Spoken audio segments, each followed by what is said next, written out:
नमस्कार, आप देख रहे हैं कुबेर संदेश और मैं आपके साथ अरविंद सलूजा। आइए आज हम बात करते नीमच की। नीमच नगर पालिका परिषद में आज बैठक का आयोजन हुआ जिसके अंदर 24 विषयों पर चर्चा करी गई। पीएम आवास, जमीन संबंधित सहित शहरी के कई विकास कार्यों को लेकर चर्चा करी गई। वहीं समारोह के संबंध में जब चर्चा करी गई तो नेता प्रतिपक्ष योगेश प्रजापति नपा अध्यक्ष पर आरोप लगाते नजर आए। वहीं इसको लेकर जब नपा अध्यक्ष ने उनसे कहा कि आप इसके निराकरण को लेकर हमें बताएं तो वे उन पर उल्टा आरोप लगाते हुए नजर आए कि आप अपने पद से हट जाइए, इसके ऊपर हम दूसरा अध्यक्ष बिठा देंगे, वो अपना निराकरण कर देंगे, आपसे निराकरण नहीं हो रहा है। तो बेफजूल की बातें करने लगे, जिसके बाद में पार्षद राकेश किलोरिया इनकी बात से नाराज होते हुए उन्होंने कहा कि आप अपने मुद्दे पर बात करें, बेफजूल की बातें ना करें, आपके पास निराकरण को लेकर कुछ जवाब है तो आप बताएं, अन्यथा बात ना करें। जिस पर नेता प्रतिपक्ष योगेश प्रजापति निराकरण न बताते हुए वो मुंह छुपाते नजर आए और जब उनकी इसके अंदर बात ना चली तो उन्होंने दिल्लंड प्रकरण मामले को लेकर वापस अपना मुद्दा उठाया। उन्होंने कहा कि दिल्लंड प्रकरण आपने जीत लिया है, आपको बधाई हो। जिसके ऊपर नपा अध्यक्ष ने योगेश प्रजापति के ऊपर तंज कसते हुए कहा कि असत्य पर सत्य की विजय हुई है। कोर्ट ने हमें यह कहा है कि व्यवस्था पूर्वक इसके अंदर कई बार यह मामला उठाया गया, 7 बार केस लगाए गए और 7 बार हमने दिल्लंड प्रकरण जीता है। किसी प्रकार का कोई गलत काम न करा है और ना ही कोई इसके अंदर गलत चीज हुई है।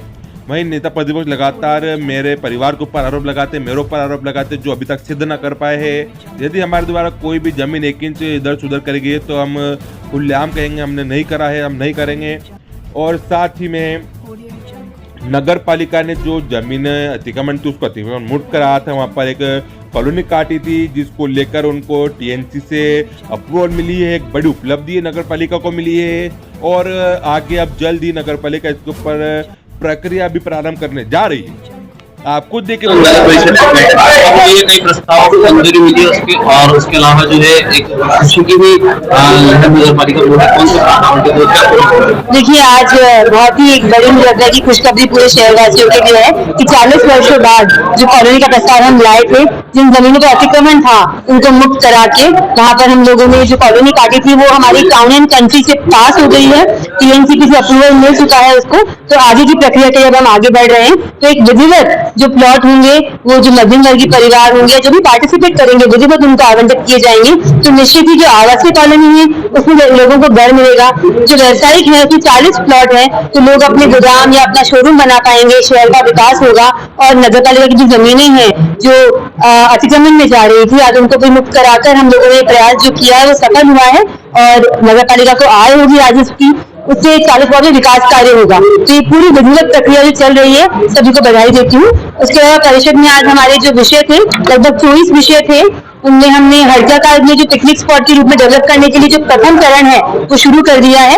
उसमें हमारा पूरा रैंप बनेगा ऊपर तक जाने का। अभी हम गए थे निरीक्षण पे तो वहाँ पर जो था जाने की रास्ता नहीं है और वहाँ पर हम आने वाले समय में लाइट लगा के बैठने की व्यवस्था करा के पानी की व्यवस्था करवाएंगे, शौचालय बनवाएंगे ताकि कोई भी वहाँ जाता है तो परिवार के साथ एक जगह हो जहाँ पर वो पारिवारिक एक जो हमारी पिकनिक स्पॉट के रूप में हम डेवलप कर रहे हैं।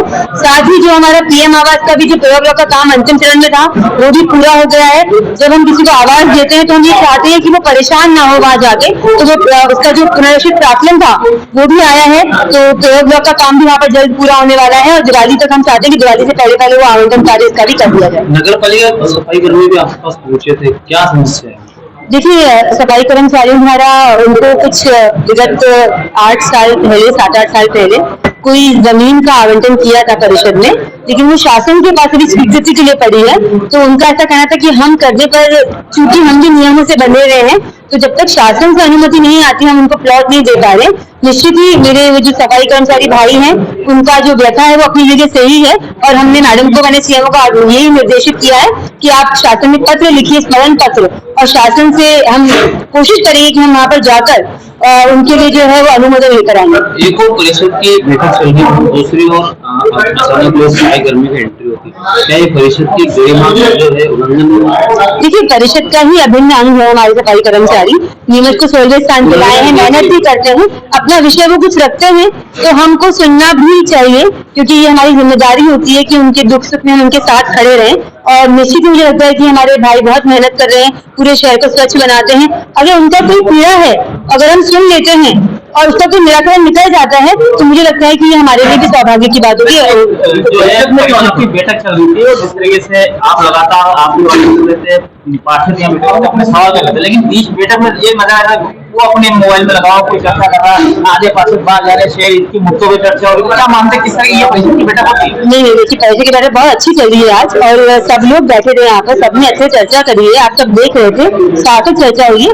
अगर किसी को 2 मिनट के लिए कोई फोन आया या फिर कोई विषय है, वॉशरूम से बाहर जाना पड़ता है, तो ये परिषद में हम ऐसे नहीं कर सकते हैं कि किसी को बाहर जाने से रोक ले। पर निश्चित ही अच्छी बैठक हुई, सार्थक चर्चा हुई, बहुत अच्छे निर्णय लिए गए शहर के, आपने देखा है। ये ढिल्लन वाले मामले को लेकर माहौल अलग नजारा देखने को मिला। आपको ऐसा लगा कि व्यक्तिगत जो है आपस में लड़ाई चल रही थी?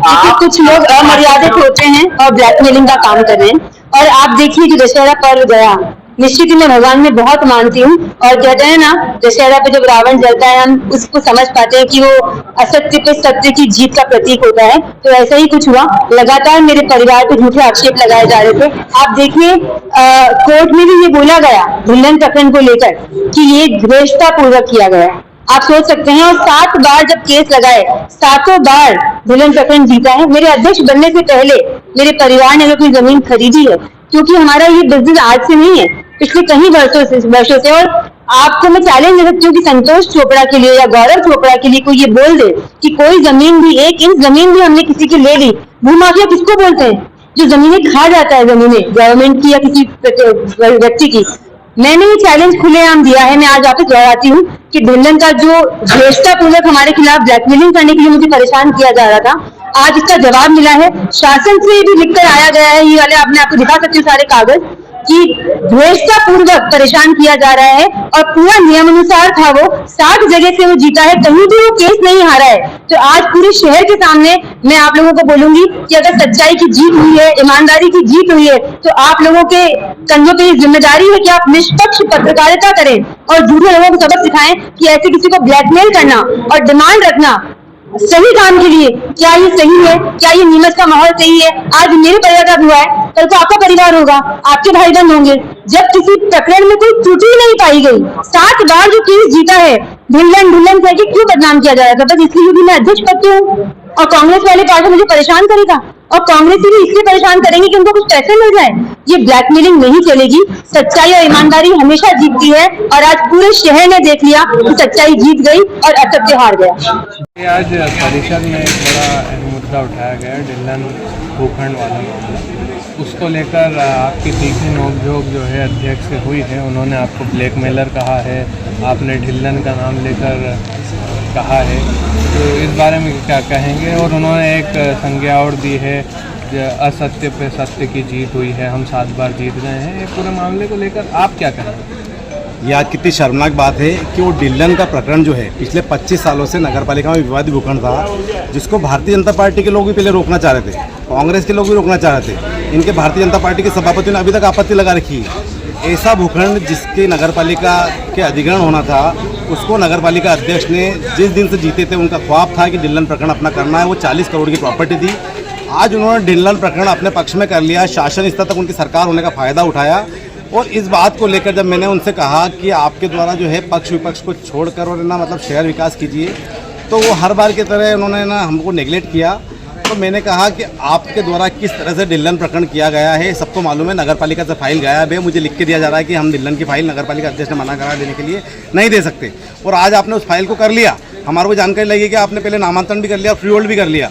तो सीधा सीधा नगरपालिका के अंदर पद पे बैठकर आपने किस तरह से नगरपालिका को आर्थिक नुकसान पहुंचाया है, इसको मैं लेकर मैंने कहा है। नगरपालिका अध्यक्ष जी के द्वारा जब मैंने ढिल्लन की बात कही तो उनको बुरा लगा, तो उन्होंने ब्लैकमेलर कहा। मैं नगरपालिका अध्यक्ष जी से पूछना चाहता हूं कि नगरपालिका अध्यक्ष जी ने कितने जमीन घोटाले करे हैं, पूरा शहर जानता है। मैंने कोई जमीन घोटाला करा हो तो नगरपालिका अध्यक्ष बताए, किसी जमीन में एक मामले में मैंने आवाज उठाई तो बताए। लेकिन हाँ, मैंने नगरपालिका की करोड़ों अरबों रुपए की संपत्ति को नुकसान होने से बचाया है। आप देखिए कि इंडस्ट्री एरिया के आगे की जमीन वो 200 करोड़ की जमीन 6 करोड़ रुपए में बेच रहे थे। मैंने आपत्ति ली, शासन स्तर तक लड़ाई लड़ी, इनके विधायक मंत्रियों तक बात पहुंचाई और वो कैंसिल हुई। इसके अलावा मैंने सिंधी पुनर्वास की लड़ाई लड़ी, जो इन्होंने 100 करोड़ की संपत्ति उसको नुकसान पहुंचाया, ढिल्लन 40 करोड़ की उसका नुकसान पहुंचाया इन्होंने। उसके अलावा शासन स्तर पर और हाई कोर्ट में कितने मामलों के अंदर पक्ष में जवाब दिया है। मैं बहुत जल्दी पत्रकार वार्ता करके हर चीज़ का खुलासा करूंगा कि नगरपालिका अध्यक्ष ने कम से कम 300 करोड़ से ऊपर की नगरपालिका को आर्थिक नुकसान पहुंचाया है। अब उनको जब बुरा लगता है तो कभी वो कहते हैं डिल्लन है, कभी कहते हैं ब्लैकमेलर, कभी कहते हैं रावण। अरे मेरे पीछे का बैकग्राउंड तो आप देख लीजिए। नगरपालिका अध्यक्ष जी, पूरी नगरपालिका आपके कब्जे में है।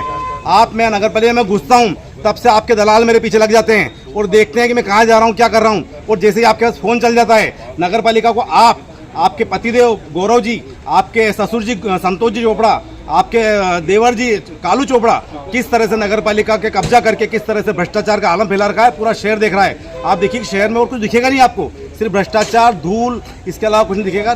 सीधा नगरपालिका में वर्तमान में सिर्फ उन्होंने अपने फायदे के लिए बैठे हैं। इस बात को उनको बुरा लगा और उन्होंने आज मीडिया से चर्चा में उन्होंने एक बड़ी बात कही है कि कांग्रेस के पार्षद कुछ पैसों के लिए ये ढिल्लन का बार बार मुद्दा उठाते हैं। कांग्रेस के तमाम पार्षदों को उन्होंने घेरा है, क्या कुछ कहेंगे? एक भी पार्षद ने नगरपालिका अध्यक्ष से ढिल्लन में पैसा मांगा हो तो नगरपालिका अध्यक्ष बताए। पहली बात तो नगरपालिका अध्यक्ष एक समझदार महिला होकर किस तरह से नासमझी की और मूर्खता की बात कर रही है। आपके सामने देखिए कि पूर्व में उन्होंने जब ये अभी तो अध्यक्ष बनी, हम लोग तो आवाज़ 20 साल से उठा रहे हैं, हमारे पूर्व पार्षद भी उठा रहे थे और भाजपा के पार्षद भी उठा रहे, वो सारे ब्लैकमेलर थे। सिर्फ उनका निजी फायदा है, इसलिए वो पार्षदों को इस तरह की संज्ञा दे रहे हैं। अगर नगरपालिका अध्यक्ष जी के पूर्व के पार्षदों, उनके सभापति, उनका पूर्व मंडल अध्यक्ष ने आपत्ति लगा रखी है, अशोक जी जोशी ने, क्या वो भी ब्लैकमेलर है? उनके अन्य सभापति, कई पत्रकार साथियों ने आपत्ति लगा रखी। इससे पूर्व जब भारतीय जनता पार्टी की सरकार थी तब उनके लेटर लगे हुए फाइल के अंदर, देखिए नगरपालिका अध्यक्ष। लेकिन फाइल कर करके किस तरह से लेटर गायब किए जा रहे हैं। नगरपालिका अध्यक्ष जी फाइल ला के बता दे, मैं पत्रकार वार्ता करके सबको बता दूंगा, दूध का दूध और पानी का पानी हो जाएगा कि नगरपालिका अध्यक्ष जी ने बैठकर उनकी पारिवारिक पृष्ठभूमि ने किस तरह से नगरपालिका को खोखला किया है। आपने ये भी कहा परिषद के दौरान कि अगली बार से मैं मेरा पर्सनल माइक लेकर आऊँगा। उसका कारण ये कि नगरपालिका अध्यक्ष जी पद पे तो बिठा दिया उनके परिवार के लोगों ने, लेकिन किस तरह से वो नासमझी की बात करती है कि वो मुझे तो कहती है कि शासकीय कार्य में बाधा। अब उनको सोचना चाहिए कि वो भी एक पार्षद है, से अध्यक्ष बने हैं, मैं भी एक पार्षद हूँ। वो मात्र 30 वोटों से अध्यक्ष बने हैं, मैं 5000 लोगों के का प्रतिनिधित्व कर रहा हूँ। उसके बावजूद वो मुझे कह रहे हैं कि शासकीय कार्य में बाधा। उनको समझना चाहिए कि दोनों का पद बराबर है। उनको अध्यक्ष बिठा दिया इसका मतलब वो नहीं कि मालिक हो गई है। 1 साल बाद उनको कोई पूछेगा भी नहीं, कोई नमस्ते नहीं करेगा। उनको जो पैसे वाले हैं ना, उनका धरा रह जाएगा पैसा, और शहर में जब निकलेंगे तो लोग उनको कहेंगे कि भ्रष्ट और चोर नगरपालिका अध्यक्ष जा रही है। माइक लेकर आएंगे अगली बार मैं माइक लेके आऊँगा, क्योंकि नगरपालिका अध्यक्ष ने कहा है कि माइक हमारा है। तो नगरपालिका अध्यक्ष नगरपालिका की प्रॉपर्टी जिस तरह से जमीन अपनी समझ रही है, उस तरह से माइक भी अपना समझ रही है। कोई बात नहीं, हम माइक नया हमारा खुद का खरीद के लिए आएंगे।